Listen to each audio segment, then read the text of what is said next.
And I don't care. सोच रहा हूँ कि अब आगे जाऊँ भाई। वही जो तुमने सुना। लेकिन अम्मी ने खास तौर पे यही बात जिंदगी गुजारने का सोच भी नहीं सकता तुम्हारे साथ। जुनैद भाई बहुत अच्छे इंसान है, पूछने के लिए वक्त मांगा है। आप परेशान लग रहे हैं। ड्रामा सीरियल हसरत के आने वाले एपिसोड में दोस्तों आप देखेंगे कि यार हम बहुत ही परेशान होगा जब कि अब तो मैं अपनी बहन को इस कैद से आज़ाद करवा के ही रहूँगा।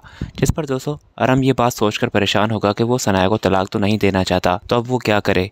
इस सब में दोस्तों फबिया देख रही होगी कि अरम जब सनाया उसकी ज़िंदगी से जा रही है तो वो उसे क्यों नहीं तलाक दे रहा, और फिर आकर वो अरम को कहेगी कि यही अच्छा मौका है, आप भी इस रोज़ रोज़ की अजियत से बच जाएंगे, सनाया मैम को तलाक देकर और जान छुड़ा दें अपनी। जिस पर अरम कहेगा कि मैं उसे तलाक नहीं दूंगा, चाहे कुछ भी हो जाए, मैंने उसके साथ ज़िंदगी गुजारी है। फबिया कहेगी कि उसने इतना सब कुछ किया मेरे और आपके साथ, आप भी ये बातें कर रहे हैं। जिस पर दोस्तों वो उसे कहेगा कि नहीं। अरम कहेगा कि जो वो चाहती है वो मैं कभी नहीं होने दूंगा, वो ये सब कुछ इसीलिए कर रही थी ताकि मैं उसे डाइवोर्स दूं। और उसके बाद दोस्तों अगले सीन में आप देखेंगे कि सनाया वहाँ पर होगी तो उसका भाई उसे यही कह रहा होगा कि अब तुम्हें क्या हो गया है सनाया, तुम तो कुछ चाहती थी कि तुम उसे तलाक लो, तो अब जब मैं तुम्हारी डाइवोर्स करवा रहा हूँ तो तुम ये डाइवोर्स क्यों नहीं करवाना चाहती। इस पर दोस्तों वो उसे कहेगी कि इस तरह से फबिया जीत जाएगी।